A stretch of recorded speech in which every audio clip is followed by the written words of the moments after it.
My sister flirted with my boyfriend and attacked me when confronted. Drama erupted at my wedding when my parents forced a reconciliation. I'm 28, and my sister is 26.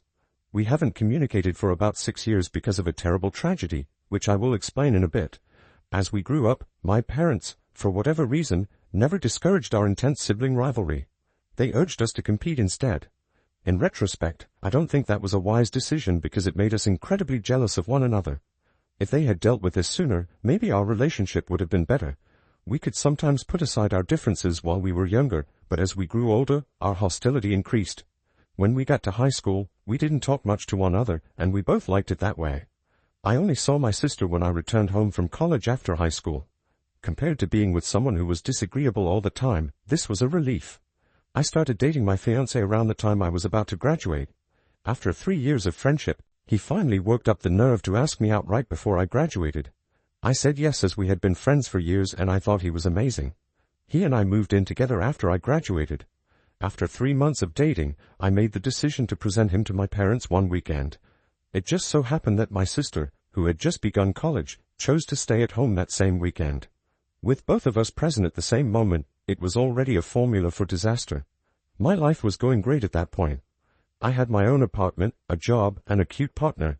But things weren't going as smoothly for my sister. She was disappointed that she couldn't get into her first choice of college and had to settle for her second. Later, my parents explained that she kept returning home so often because she was struggling to make friends at college.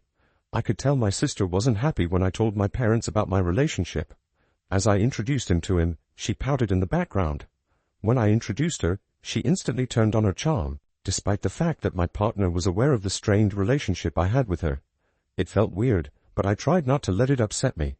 Then, however, things became much stranger. While we were all sitting around, my sister continued trying to chat to my boyfriend since she was too interested in his life.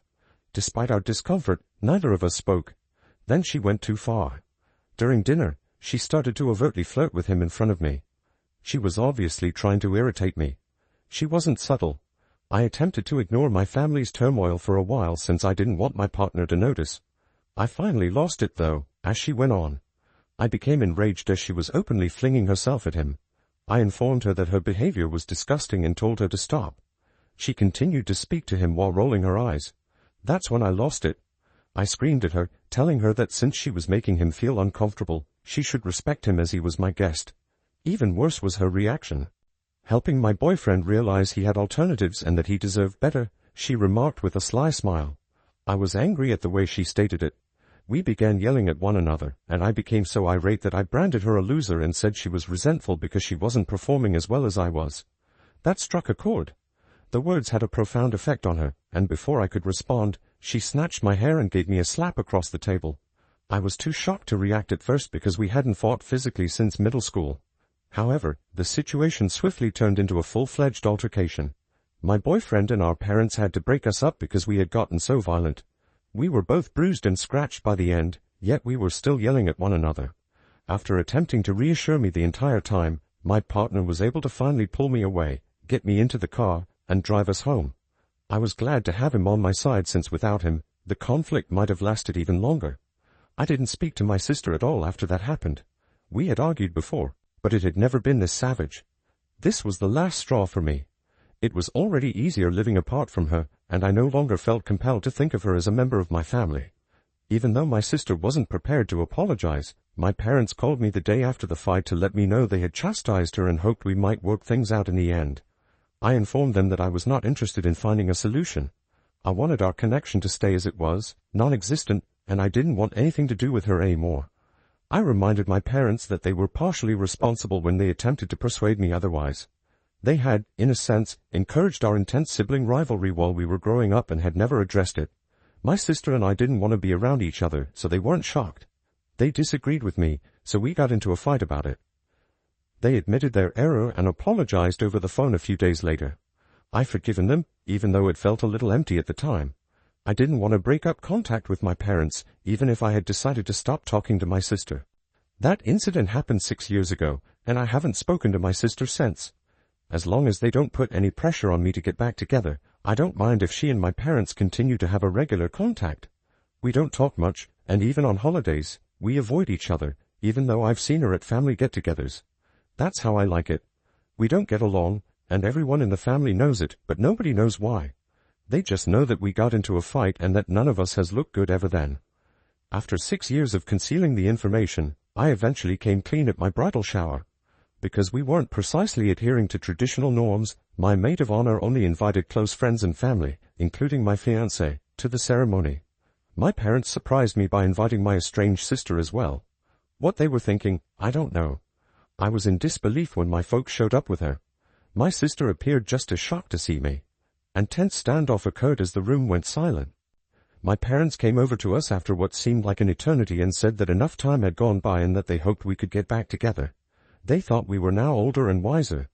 My sister's look made it obvious that our parents had deceived her into going. I told my parents that on such a significant day, they had no right to surprise me. I gently but forcefully requested my parents to accompany my sister on her departure before she could say anything. Instead of leaving, they insisted that I move on from the past while pretending that nothing important had occurred. Their contemptuous behavior angered me. I gave a detailed account of the full incident that occurred 6 years ago in order to correct the record. I asked whether everyone in the room believed I could just forgive and move on after making sure everyone knew exactly what had transpired. I then went to my parents and asked, would you still believe it was so easy to let go if I had married someone else? Of this, things would have turned out differently if I had wed someone else. However, when I first took him home to meet the family, my sister had shamelessly flirted with the man I was marrying. In front of me, she had done it without guilt, as if he were a competitor in a competition he had never agreed to. She did all of that, but more than that, she attacked me first because I called her out on it and called her a loser. It was traumatic for me because I had never before experienced someone attempting to physically harm me in that manner. She never apologized to me in the 6 years that followed, acting as though nothing had happened. I didn't feel pressured to let go of the past or forgive her. I thought it was more crucial to keep myself safe and keep someone like her out of my life. It was ridiculous of my parents to think they could just take her to my bridal shower and expect us to get back together. Luckily, my sister recognized her error and departed before my parents could continue their argument.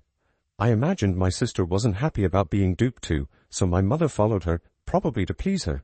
For a brief period, my father stayed with me, but I told him that he had let me down and that I didn't want to speak to him at that time. I was acting like a brat, and he got annoyed and accused me of being unreasonable, saying that it was pointless to cling to something that had happened 6 years before. I told him to go because I didn't want to quarrel with him, even though I didn't think I was being a brat. After a few minutes, he departed. I had to take a few moments to gather myself after that since I was so overwhelmed. Thankfully, I had the support of my fiancé and maid of honor, and I quickly returned to my normal self. Since I needed a diversion and didn't want to worry about my dad or sister, everyone else complied. We carried on with the festivities as if nothing had occurred. My fiancé and I went home after the encounter and didn't talk about it again. Since the incident, which happened around 5 days ago, I had not heard from my parents, but I was fine with it. After what they did, I thought we should take a break. I didn't anticipate hearing from them immediately, but they did finally get in touch, not to apologize, but to blame me for my sister's situation. My mom called this morning. When I replied, she told me to get in touch with my aunt and make sure she gave my sister the job she had been talking about. My mother was upset and scared, and I had no idea what she was talking about, so I told her to calm down. She continued by explaining that layoffs and downsizing at her prior workplace had left my sister unemployed for about 6 months. A few weeks ago, she realized she could no longer afford the rent and had to return to live with our parents. She had been looking for work, but she had not been able to locate a position that paid enough or that she enjoyed. My aunt, who was starting a new business, and my mother had talked about this. My aunt had originally decided to make my sister the head of marketing because she had prior marketing experience. But after the bridal shower incident, when I told my aunt what had happened 6 years earlier, she stopped responding and finally cancelled the offer. I wasn't shocked because I had always been my aunt's favorite, and I thought that was a reasonable explanation. My aunt replied that it was clear from her knowledge of the incident I recounted that my sister had serious anger management problems when my mother forwarded her mail to me. The fact that my sister had not even apologized during the bridal shower infuriated my aunt. In addition, my aunt said that although she had originally decided to hire my sister due to their familial ties, she had just interviewed a better qualified applicant for the position. Instead, she made the decision to offer the job to the better qualified candidate. That made perfect sense to me, and I was really happy that my aunt had changed her mind. After receiving my aunt's note, I told my mother that there was nothing I could do about it. I wanted to avoid my aunt feeling pressured to recruit my sister just because they were related, as I had witnessed the detrimental impacts of nepotism in the workplace.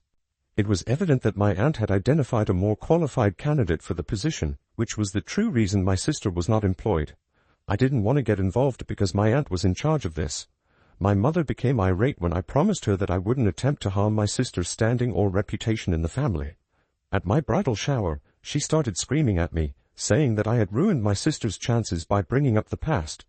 Considering how much it would affect my sister, she said I didn't need to bring up the incident at my bridal shower. She said I deliberately portrayed my sister as unstable and evil in order to win the family's pity and position myself as the nice one. Just so you know, when I described the incident, I wasn't concealing anything. I freely acknowledged that prior to her physical assault, I had called her a loser. But I don't think her violent response was justified by the name-calling. My mother's accusation that I brought up the incident purely to harm my sister's reputation was unfair. After giving it some thought, I hung up the phone and blocked my parents. I wondered if it was the correct thing to bring up the past. My mother had claimed over the phone that I hadn't given my sister a fair opportunity to demonstrate her growth over the years and that it was unkind of me to bring up the fight, particularly when it cost her a job offer. First update.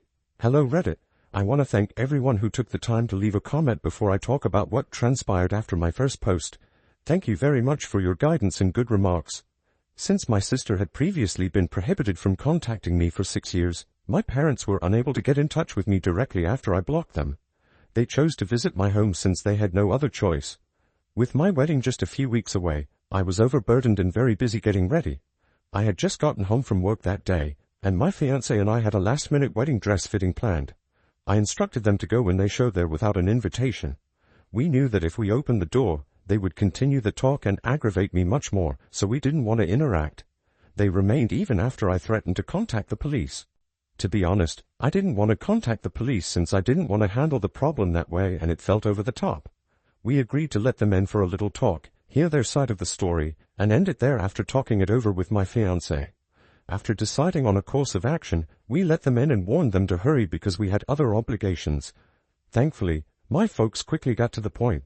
They clarified that my behavior at the bridal shower was the reason my aunt had withdrawn her offer of employment to my sister. They said that I was to blame for my sister's situation and asked that I contact my aunt to make sure she was hired. I paid attention, but I didn't want to say it again.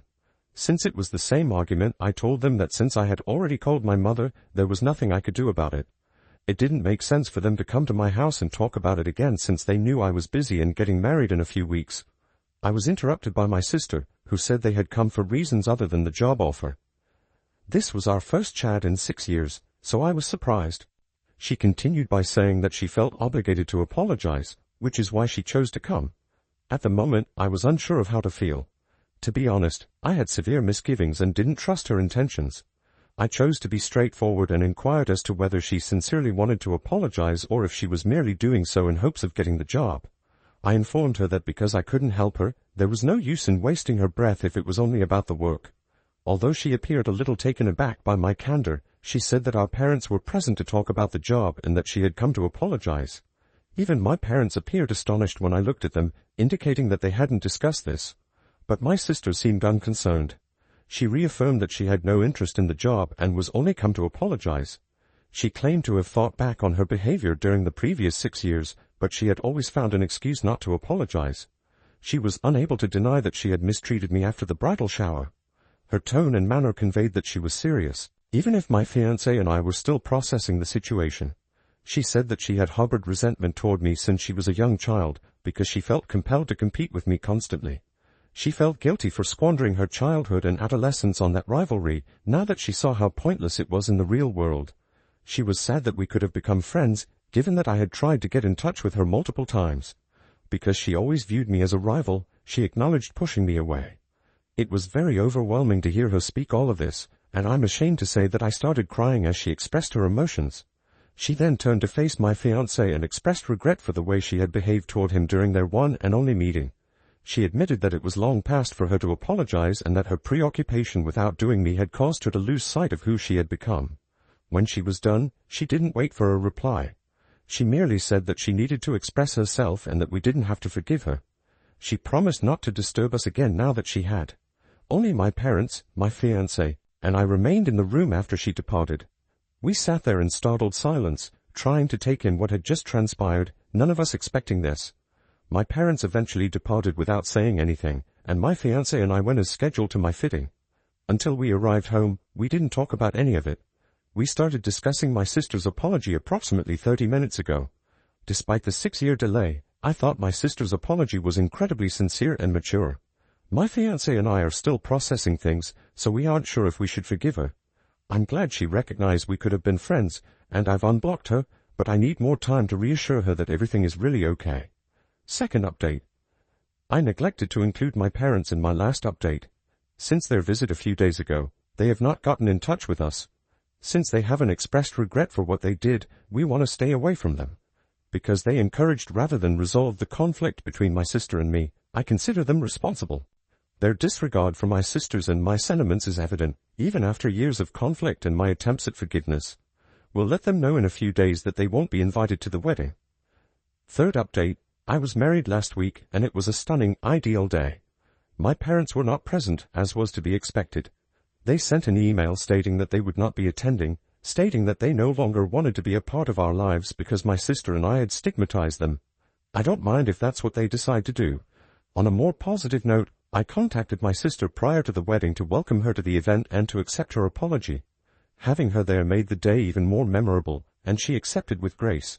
I'm happy to be getting back in touch with her, even if it's unbelievable to consider how far we've come. My husband and I are excited about our honeymoon, and life is better than ever. Thank you for watching. If you haven't subscribed yet, please do so and hit the notification bell to stay updated with more shocking real-life stories happening around you.